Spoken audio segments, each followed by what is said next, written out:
Hello, everyone, and welcome to another episode of Other Record Labels. I'm your host, Scott Orr.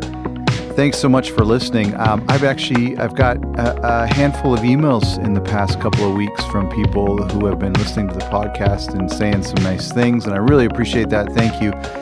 If you want to get in touch, you can do so by emailing us at podcast at otherrecordlabels.com.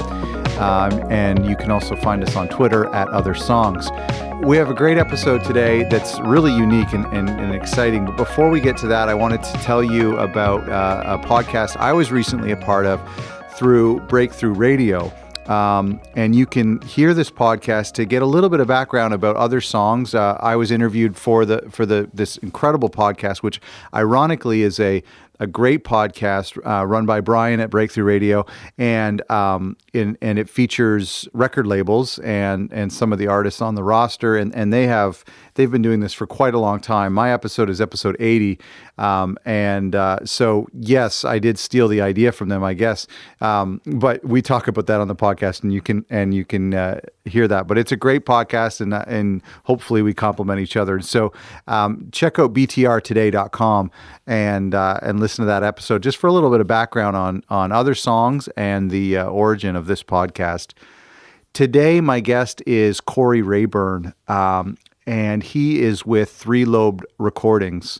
This is a really interesting label that I found that is an underground label, and they do a lot of reissues, and they do a lot of first-time pressings, and it's a really, really unique label, and they are highly respected. They've been around for a long time, and everything they do is very well received in the indie world. And so it was such an honor to talk to Cory today, and he's got such an interesting story. And I'm so glad to have him here. Thank you for doing this, Cory. How are you doing? Doing quite well. I hope you're doing great this morning. Oh, it's good. It's a little chilly and snowy today, but thanks so much for doing this. I really appreciate it. Oh, no problem. Happy to. I did a little bit of research last night, and you're a bit of an interview veteran. There's quite a few pieces on you out there. Well, and maybe more of a product of me having been doing this for a while than anything else. True. Yeah, I feel like I may talk to somebody like once a year or so. Last several years prior to that, not even that often, probably. Well, I guess you've probably hit a few milestones along the way. How long have you been doing this? This is year 18. Wow. Congratulations. Yeah, thank you. It's a weird little, the label originally started as me wanting to put some stuff out for my friends in Bardo Pond and not having any indication whether or not I would enjoy doing it, it'd be fun to do, or anything else. And for something that was originally kind of intended as a potential one-off, to be doing it 18 years and close to 130 catalog numbers later is a little bit weird, especially when it's not even my job. Right. So it started right at the beginning. It started that you were a fan of a band and you wanted to release their record. How did that thought spawn in your mind? Well, I don't play music, but I've been heavily involved in and around the music scene for a while. I booked concerts in college. I did lots and lots and lots of live recording and stuff, and would pass things back to musicians as archive material or things to use for live releases, or B-sides or whatever.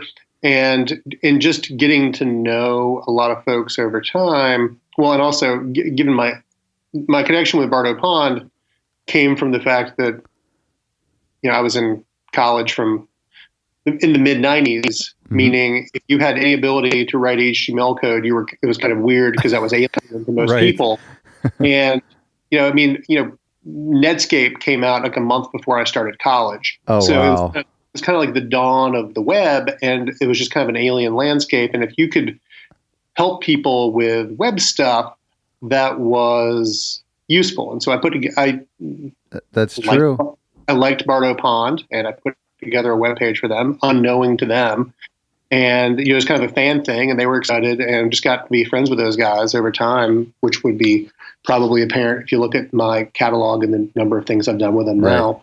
But it was, I'd done all kinds of other things. I'd done, some zine stuff and like booking stuff and recording stuff. And I just wanted to put a record out just to put it out, do it once. And if I liked it, great. I'd keep doing it. If I hated it, then one record's not that big of a deal. So it just struck me as something I wanted to do. That was in, 1999, when the idea started coming to me, in 2000, when the first record came out, that was still a much more, it was not quite as wide of a landscape of DIY label type stuff as there is now, but that was still also pretty big in the culture at that point in time.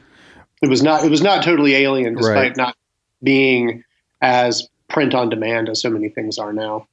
And were there labels that you were admiring back then? Did you consider yourself a label when you made that 10-inch, or is it was just about that 10-inch? It was just about that 10-inch. I clearly, I was really into Matador stuff, Drag City, things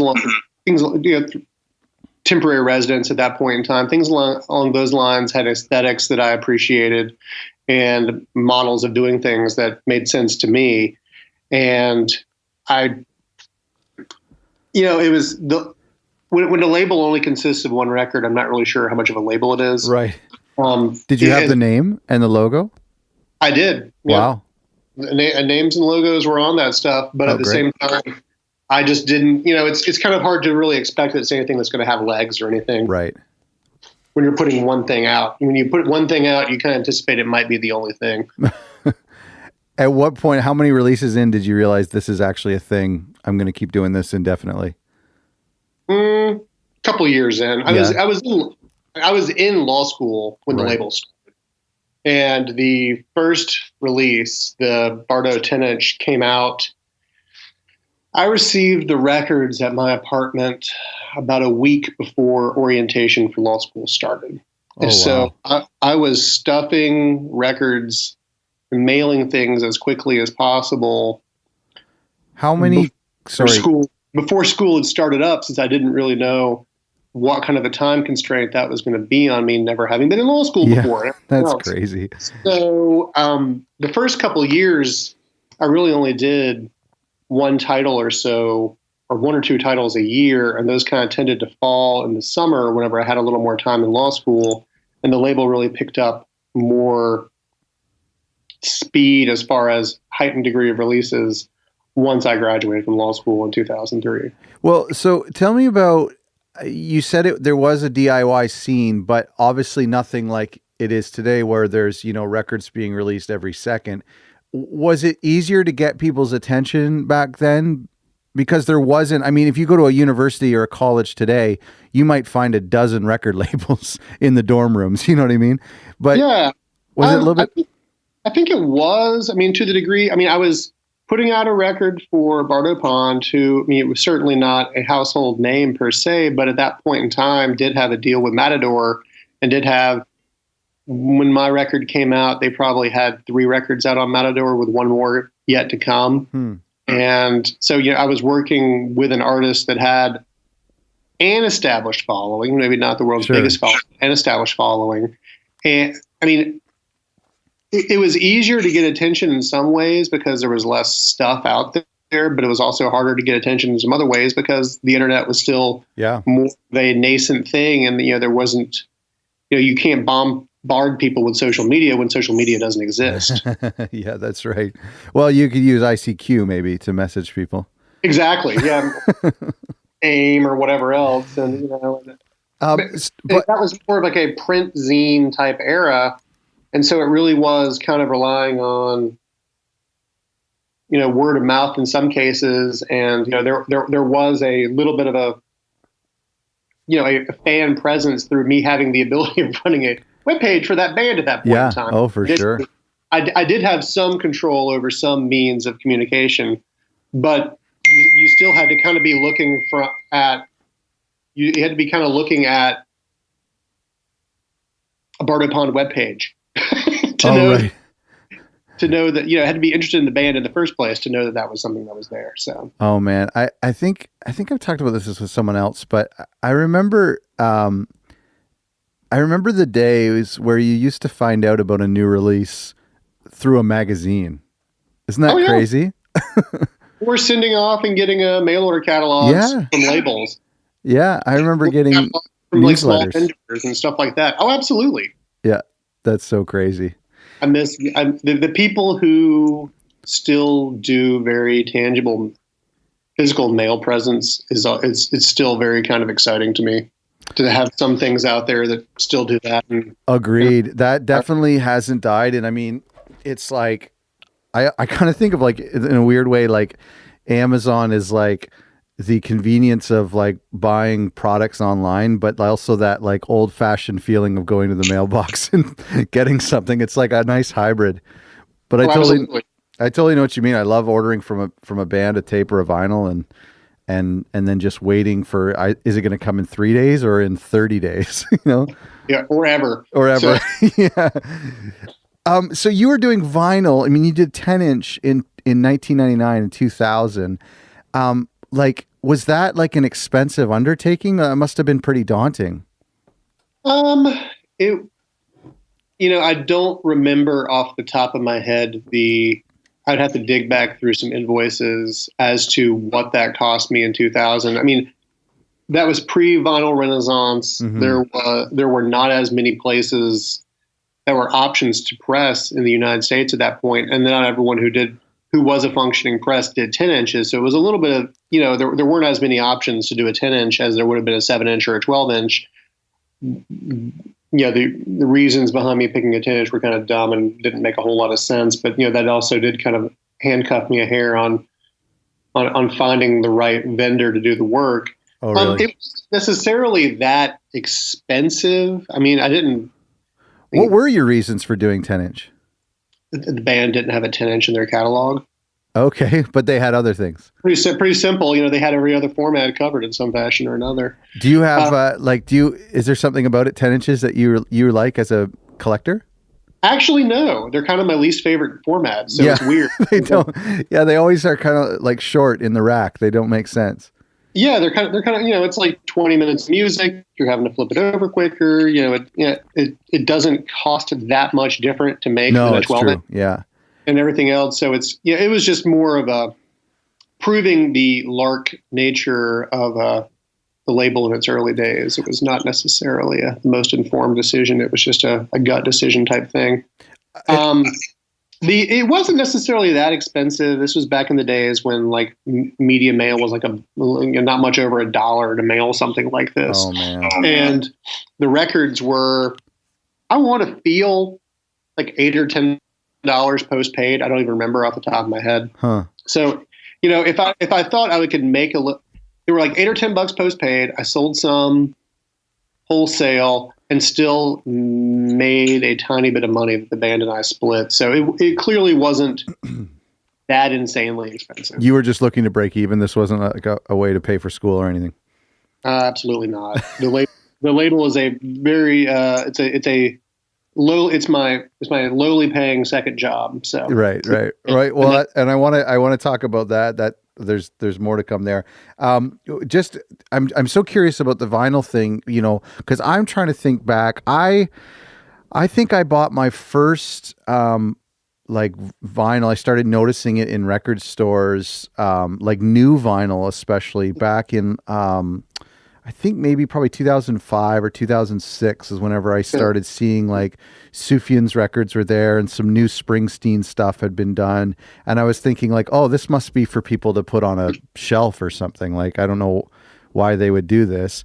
So I'm really kind of trying to picture like what that scene was like back then. The funny thing about 10 inches, as we're talking about it, I had a buddy the other day tell me that he wished that the whole industry, now this might be just a Canadian problem, but that the whole industry would do away with 12 inches and everyone shifts to 10 inch, because like you say, it's not that much different. The art size is not that much smaller, and the time on it is a little bit of an issue. But the big thing, especially in Canada, I don't know what the postal service is like in America, but in Canada it would be considered a letter mail. Huh, interesting. And so it would save everyone like 75% on shipping Oh, wow. costs. Like it'd be Wow. huge if the whole world shifted. It wouldn't change that much on shipping here because like the postage rate that everyone's going to use either priority mail, which is it wouldn't save that much doing a 10-inch versus a 12-inch. Okay. And media mail, it's not going to say. Media mail domestically is kind of cheap, so I mean it's like $3 for a 12-inch these days. $3 and like $3.17 or something. Oh, I'm wow. thinking it's not going to be much. It would not be less than like $2.75 to mail my gosh. 10. So the difference is pretty minimal there. What does it cost for you to ship a 12-inch domestically? A little over $3. Oh my goodness. But then that's the actual freight. Then you add in like a mailer and everything else. So you probably have about $5 in. Oh, okay. Well, we're in just for the freight within Canada, we're between 10 and 20. 10 is a minimum. Oh. And then if I want to go out to like Vancouver, which would be the most expensive, it would probably be $18, 16 or $18. And then America even more, and then overseas is just completely prohibitive. It's terrible. Oh yeah. Interesting. Yeah. Did not realize that. So, I mean, the plants back then in 2000, the plants were less busy, but there was also less of an audience. What was who was buying vinyl back then? I mean, there was definitely an audience for things. I mean, there were the new vinyl section at record stores that I would go to at that point. There was like a bin or two, and like maybe like a bin of 7 inches / 10 inches and whatnot, right. And maybe some used stuff. But there wasn't like, that period from like 95 to 2000 or so. There were a lot of the larger indies that were still doing vinyl, but those are all the titles now that are like stupid expensive on discounts because the edition sizes were so small. Yeah.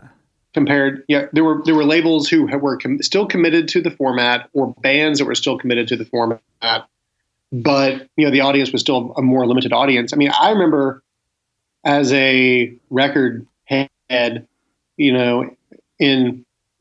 the mid 90s, I would buy based on format depending on what was on the record. Like, so if there was something extra was on the record, the vinyl version, I'd buy the vinyl version. If something different was on the CD version, I'd buy the CD version. Oh, okay.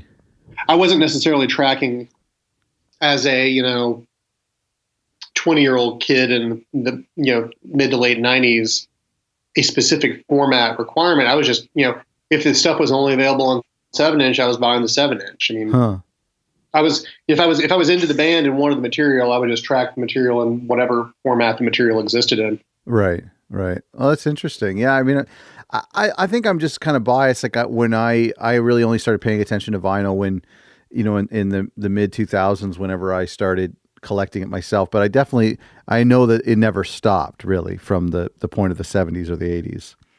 Yeah, it never stopped. It became much more niche. Mm-hmm. And then, I don't know. Yeah, no, it's such a curious thing. I want to talk about you for a sec. If you Google your label, this is really funny. One of the most common things you read is how you, the founder, are a full-time lawyer. Like you are, correct. And I think that's such an interesting story. So, what part of the day do you give to the label? Like, how does it work? I mean, my days at work kind of ebb and flow as far as how busy I am at any given time. I mean, I'm usually as far as attorneys go, I'm fortunate enough to work in a firm with lots of like-minded folks, but since there are lots of us here, we can kind of separate out and kind of specialize in areas that we're happier to do work in. Oh, cool. Or suited to do work in. So I'm a business lawyer. I help people set up businesses, close businesses down, sell businesses, draft stuff related to, read and review contracts, leases, whatever else. Presently, I'm working on a couple of largish transactions representing companies who are buying other companies, and so I'm actually, the last couple months I've been really, really busy, and that's going to carry probably for another month and a half or so until those transactions wrap up. I've got days where I'm relatively not that hectic, but those days have not been in the last few months. Right. Usually when I get in the office, I'm pretty busy until the time I leave, and I usually touch at least something related to work at some point in time before I fall asleep too. It may be limited, maybe less limited. Right. So the amount of time, and then I have a toddler, and as well, and other family obligations and concerns, and so label time these days really kind of gets compacted into 30-minute and hour chunks when I can find them and where I can find them. Right. A lot of label stuff happens late at night once my daughter has gone to sleep. Mm-hmm. My sleeping habits kind of stink these days, but I hear you. But if I'm packing up mail order stuff, it's usually happening at 10:30 at night downstairs in the basement. Wow. Whatever. That's great. And that's the same time that'd be about the same time, like last night or the night before when I was working on some spreadsheets for some upcoming titles for later this year, and working on some breakdowns and stuff like that. It just happens late at night. That's largely when this stuff happens these days. So it's always been a hobby for you? Yes. But the label is well known. It's well respected. Why hasn't it become more than a hobby for you? I would feel if I ever was to flip a switch and not practice law and instead focus on the label full time, I think I would be stressed out to a certain degree, hitching my livelihood to a media that is to an industry that is intrinsically taste driven. Right. And no matter how quality or how good objectively or subjectively something is, it may not find an audience. It's always lightning in a bottle as to whether something reaches, whether something's going to catch or not. And to pay the mortgage off of tastes and whims would be very stressful. That's a good point. Has the label suffered because of this? Have you stunted its growth by just keeping it a hobby? Yeah, probably. I put out, last year, I only put out 2 new titles in a couple of reissue-y kind of things. The year before that, I put out 10 or 11 things. Right. This year, I'll probably only have 3 titles come out in 18. Some of that is more of a product of, I had some distractions the second half of last year, some family stuff that was going on that made it really hard to focus on keeping some pipeline stuff going for the early part of this calendar year release-wise. And I also had a couple releases that I'd kind of committed to with people that were taking a little longer to come together than expected. So I had some things this year that I thought would have come out last year. And, you're not going to rush something to come out if it's not ready. Totally. So, so sometimes, in some ways I could probably put a few more things out, but I'm putting out a number of things that I can manage with the number of constraints that I have right now, because the label is entirely me. There's no one else to do anything for the most part. That's really cool. It's such a cool story. And I've read that on a bunch of different articles about you. And I think, it's funny to think of this, corporate business lawyer by day and then a underground record label in the basement by night. That's obviously got a great story to it. But I would say the majority of DIY labels, people have other jobs. Yeah, absolutely. Or wives or spouses that help figure things out. What kind of freedoms does having this stable income provide for the label? Well, I don't really, I have not put quote unquote personal money into the label in a while. The label is kind of just like a self-perpetuating Okay. little machine. Mm-hmm. The label does have a couple of credit lines that it can tap on every now and then if it for cash flow purposes Right. and along those lines. But largely, the label it operates off of its own funds and pays its own debts and everything else. That's awesome. I don't. I mean the flex. So I mean, I could put money in as needed, but at the time being, I just don't. I guess But even just psychologically, it must just to not be like you said, you would just be too stressed out. Yeah, it would change the nature of the things I put out probably. You mean like more commercial stuff? I mean, I would think that I would have to give more of a thought process as to what the commercial, I mean, that's all a relative term, but what the commercial prospects for something are, rather than it being something that I want to put out regardless of what those commercial prospects are. If I was then focused, if I had less, I would either need more things out to hedge against some things not finding the proper audience, or more quote unquote safer sure bet things if it was a smaller size catalog to kind of mitigate those risks. Right. Well, I think that's cool. I think that definitely shows a way on how the label is benefiting from, and the fans of the label benefit from the fact that you don't have to go down that road where you don't have to overthink things, and you can do things that are a little bit more artistic and experimental. Yeah, I mean, I've put out records that are like 50-minute long single track guitar, drum, bagpipe records. Yeah, that's right. I read about that. there's only like one can only expect to get so rich off of that. So. You don't have like a nice summer home because of that record? Negative.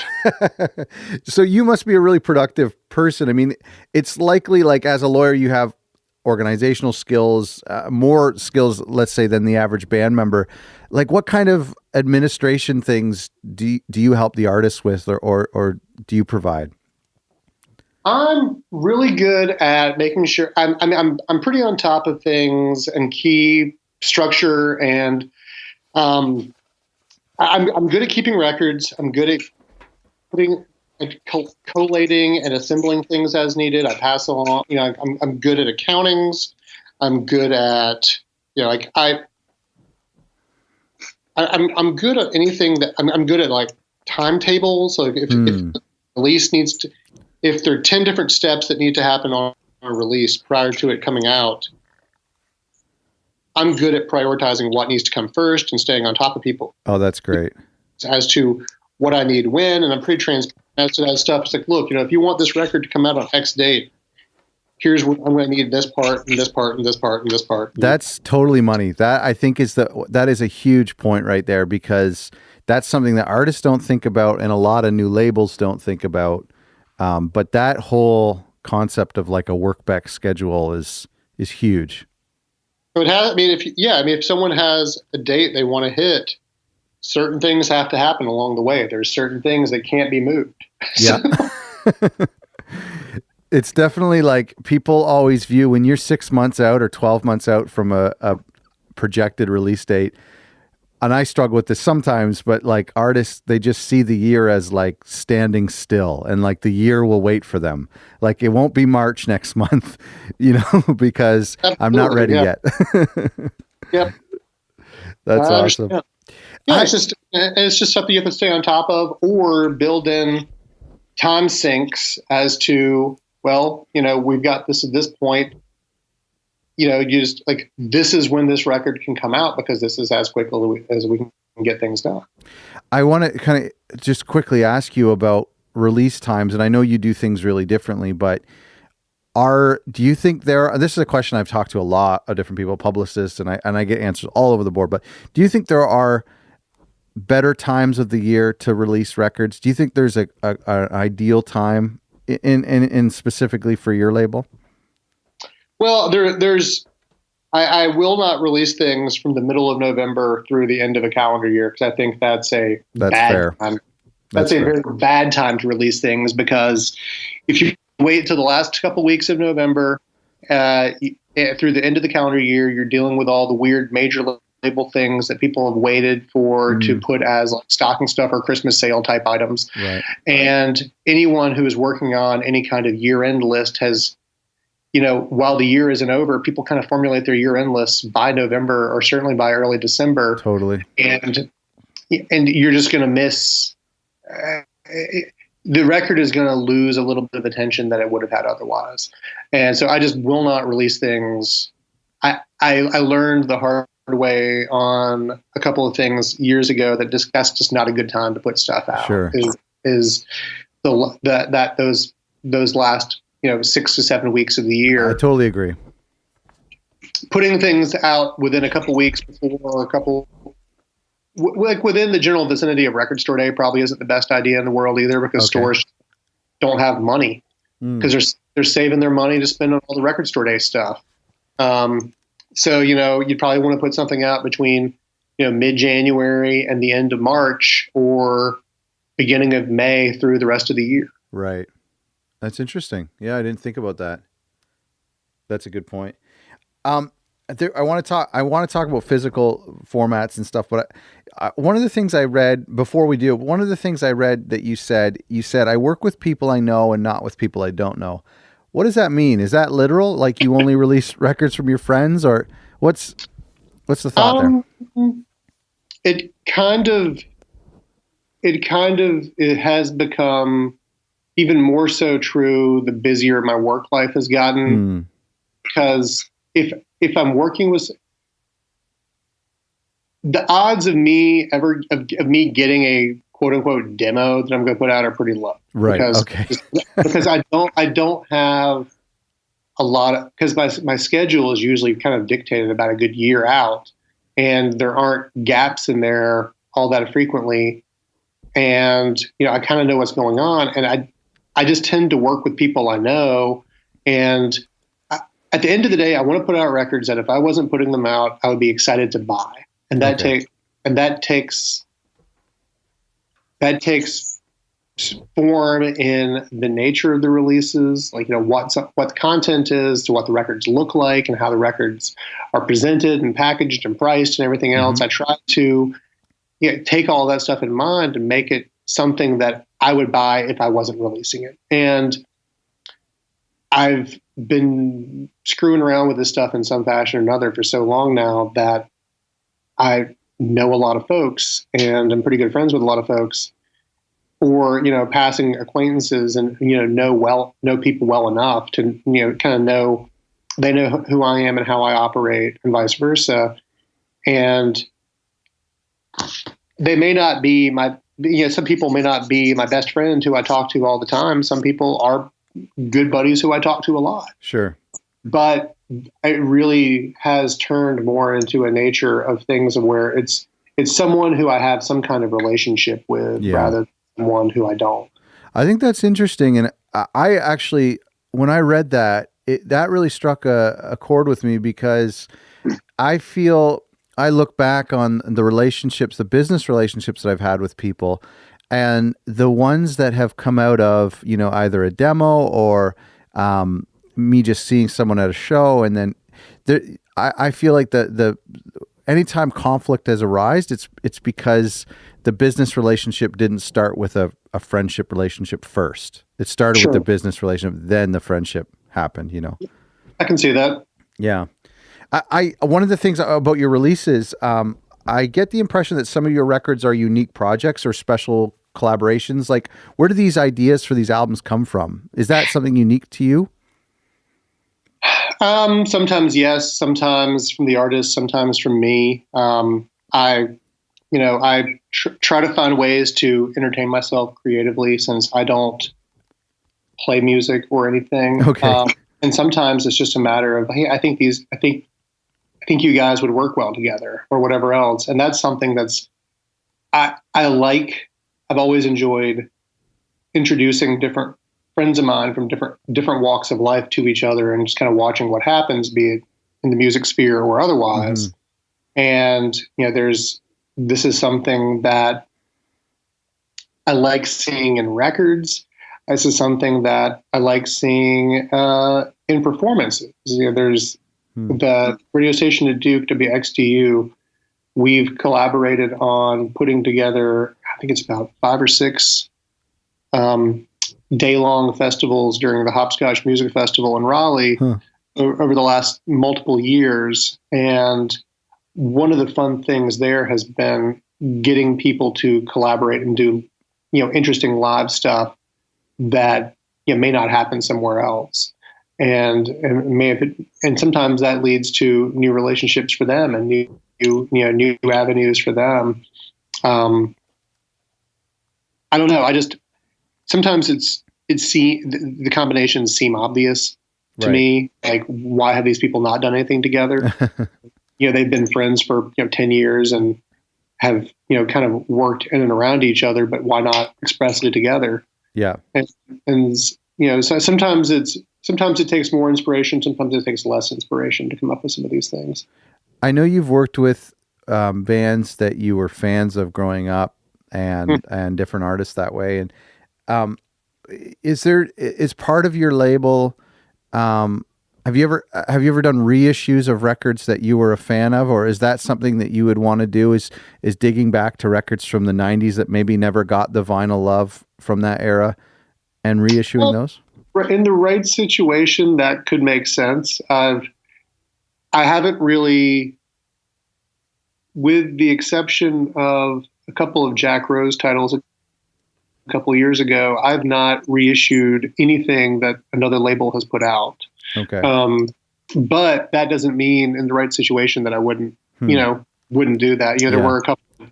There were a couple Jack Rose titles that I put out about a year and a half ago that were originally on other labels. So I'm certainly not opposed. Yeah. I've always just kind of dreamt of that idea for I would just love, thinking back to those, like, now defunct bands of my youth and Sure. Just saying, like, this record from 1993 that nobody's heard of and may never get a vinyl love. You should look into it. I mean, it's one of those things where you got to figure out who has the rights. Yeah. Is there another label out there who has the rights? What kind of licensing situation is there? Are you going straight to the band? Are you, pardon me, are you dealing with a label? Yeah. Or what that story is? Yeah, no, it would be kind of interesting. And I guess the reality is the other question is, are there enough fans out there, or was it really just the record just struck a chord with me back in '93?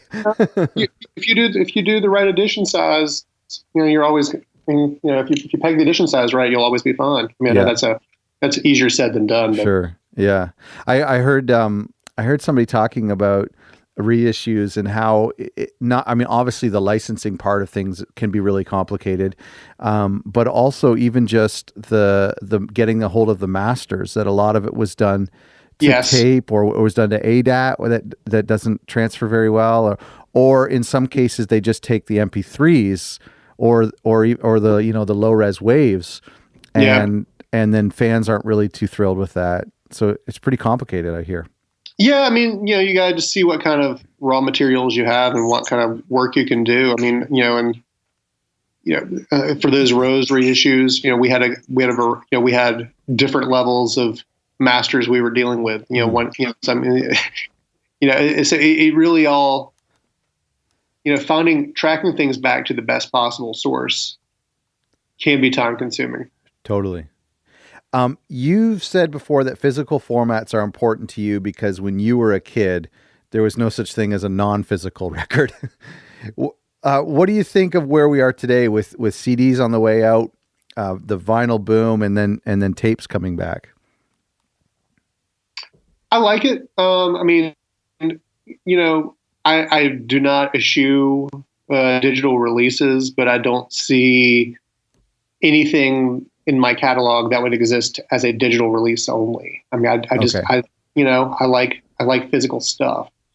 As far as music goes, because then you've got relationship with the object, and that's one reason why 12-inch vinyl records are fun, is that you've got all of that room to play with as far as an artwork situation to kind of immerse yourself in and kind of you can't get lost in the details of the art file is only so interesting when it's like a 2x2 square on your phone or whatever.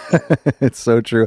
It's crazy how in a matter of 10, 20 years, it went from 12-inch by 12-inch down to 120 pixels by.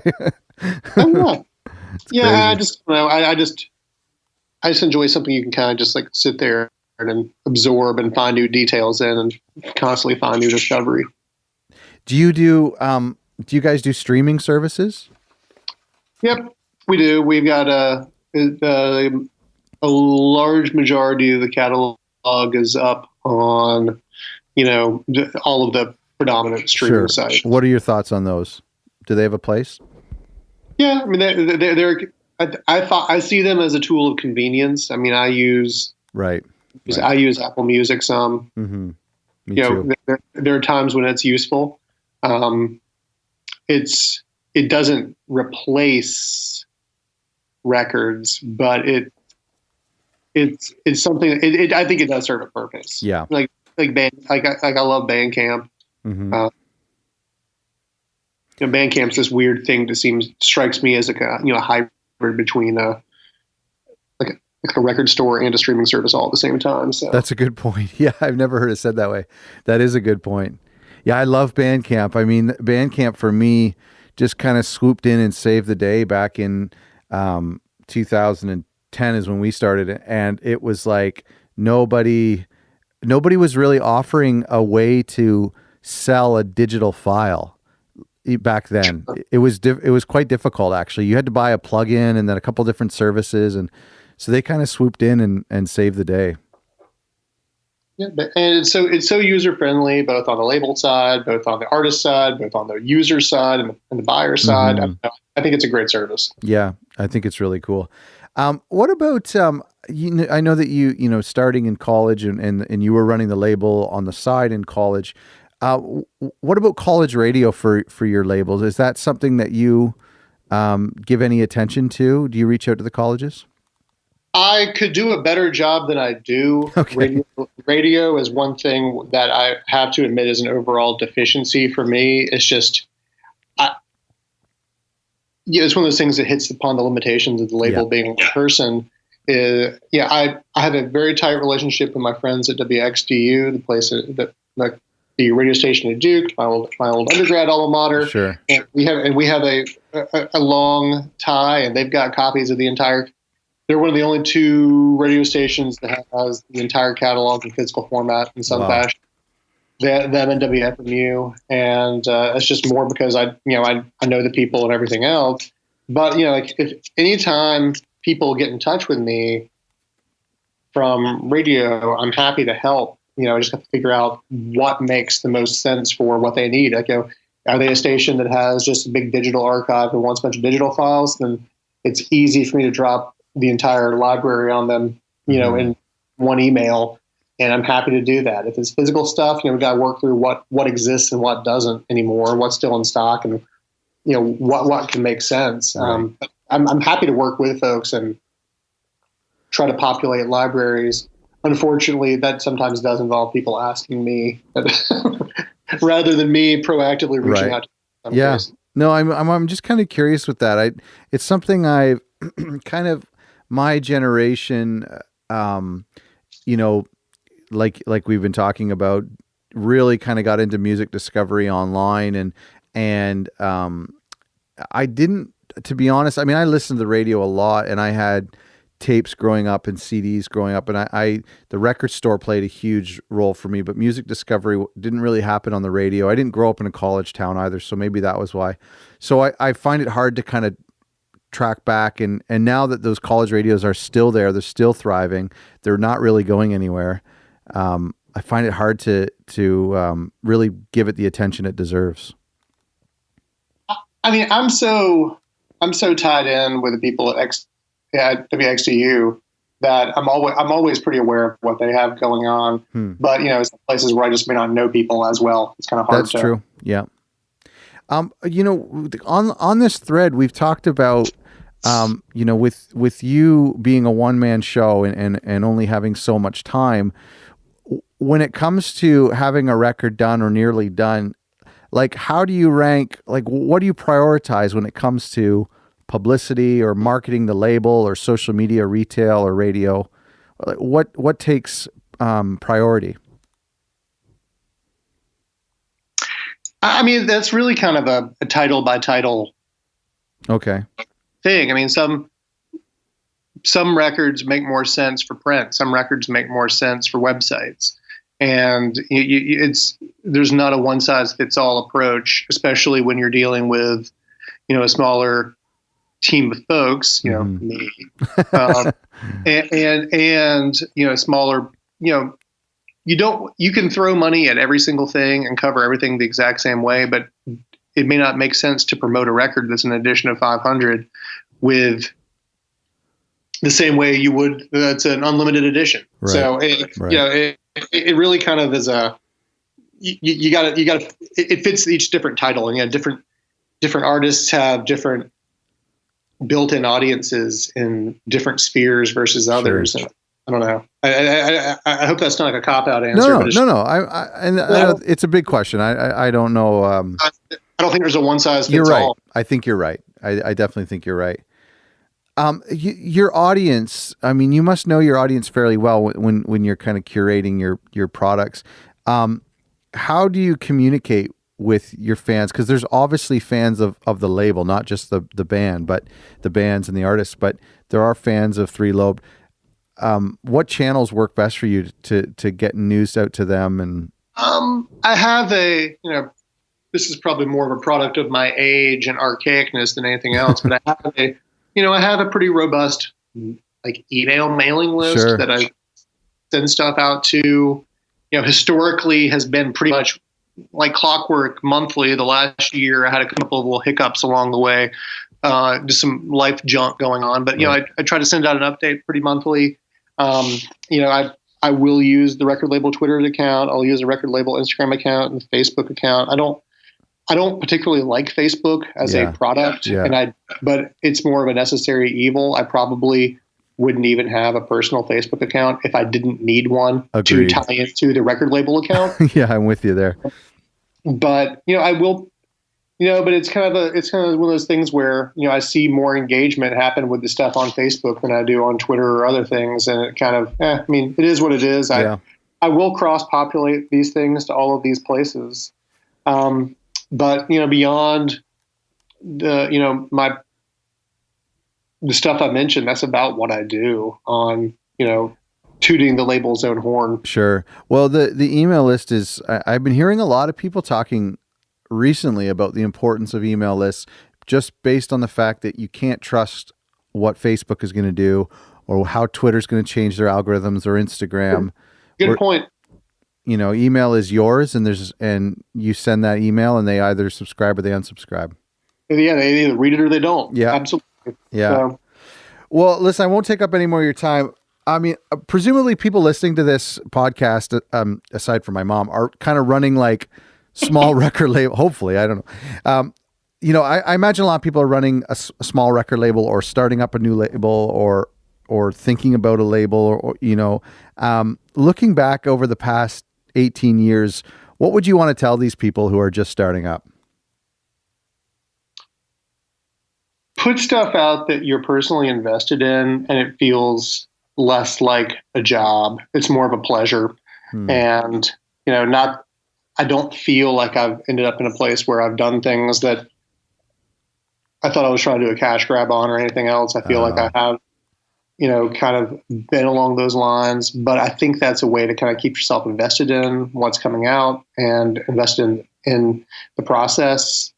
Don't be afraid to ask people who have been doing the smaller labels how to do certain things and ask for advice. Like I didn't have a ton of people who I really knew to ask questions to back when I started things. Some of it was kind of stumbling around in the dark until I figured out what made the most sense. And, I'm pretty good at to the degree my schedule permits, helping people, with some pointers and tips and things like that on things, and you find people to chat with, and just get some different opinions on different parts of the process. That's great. Distribution's tough. Do the best you can to find good distribution, because without that, you're kind of you've got a little more of a challenge. Right. Do you think that there's, just on that note of distribution, can you put a record in a store and hope that it sells if it's not like a local record? Like, you can ship a record on the other side of the country if that band isn't touring? Like, is there any merit to doing that? I think you can, because I do. A lot of the stuff that I release are for people who don't tour much or at all, or are kind of like sometimes weird studio projects more than like active touring projects. The Gunn Trasinski duo, I just put that record out in November. Yeah. And it has sold very well. I know that Steve's got Steve has a cachet and a following, but those guys have played 5 shows in the last 3 or 4 years. So, wow. They don't play a ton, and part of that's Steve's schedule. And I know they really enjoy, John and Steve really enjoy doing that stuff when the time works out, but it's just, that's not how they're spending most of their time. But the record still finds an audience. And I don't think it has to be, clearly project that tours a lot may give you more opportunities to do some kinds of sales due to that, but I don't think it's necessarily the entire be all end all of sales potential. Sure. And are they on, so that record would be, that you released in November, that would be available in most indie record stores in America? Yeah. Anyone who's interested in that type of music, and, if it's someone who has a following for Steve's records on like Matador or Paradise of Bachelors or stuff that I've done otherwise, if they've got people there who like Steve, like, they're probably going to want that. Right. Yeah. No, that's true. That's really interesting. That's something I'm kind of, it's like, in a way, it's really safe to do a digital only release, but sure. On the other hand, taking that risk could pay off of doing a, printed release. And yeah, to me, online only stuff sometimes can have the possibility of sometimes feeling like a second class release. I don't know. Yeah, no, that's fair. I hear you. So sometimes with writers and with lots of it's, I don't know. It's definitely online. Definitely digital stuff only exists, but I think that you can get a little more attention on a project if it's, locked down in some fashion. I don't know. I don't think I'm just saying that from my bias towards physical media, but I think you're right. And I actually remember back in the late 90s when a band had a CD. I've always thought about this, but when a band had a CD back in the late 90s, it meant that they were serious. And when I was in high school, I only knew 2. I was in high school in the mid 90s, and I only knew 2 people in my life that had a CD out. Now I know 5 people who are putting a CD out this month. You know what I mean? So, sure. So I think that has kind of, but then the CDRs happened, and then everybody could do a CD, and so then it lost that mystique. Whereas now it's kind of moved to vinyl.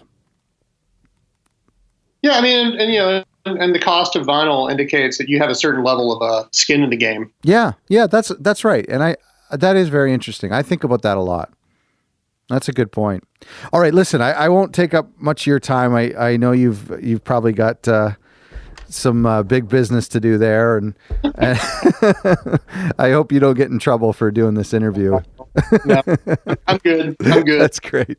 Well, thanks very much. I really appreciate it. I love the work that you're doing. I have so much respect for you and the 18 years that you put into this.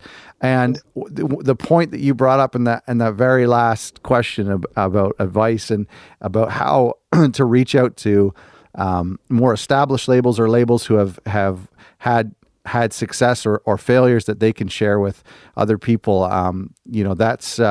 That's just evident in the fact that you're willing to come on here and answer some questions. So I really appreciate that. Well, you're very kind. Thank you. And thank you all for listening again. We've got so many great episodes coming up. Such a pleasure to have Cory on today, and hope you really enjoyed it. If you are enjoying the podcast, I have no intention of stopping, but I could really use your help in getting the word out. So feel free to tweet about it, to share it with your industry friends, to post it on Reddit, to post it on your Facebook, whatever. Really helps. All that kind of stuff helps. And subscribing, of course, helps on whatever platform you listen. Leave a comment, leave a rating. But thanks again, everyone. And feel free to reach out, podcast@otherrecordlabels.com. Here's a sneaky thing you could do. We're reaching out to a lot of record labels over the next couple of months and doing more interviews. And feel free to contact some of the labels that you like and say, hey, get on this podcast, because I'm just a nobody contacting them, and they really enjoy ignoring me. So maybe they'll listen to you. Thanks for listening.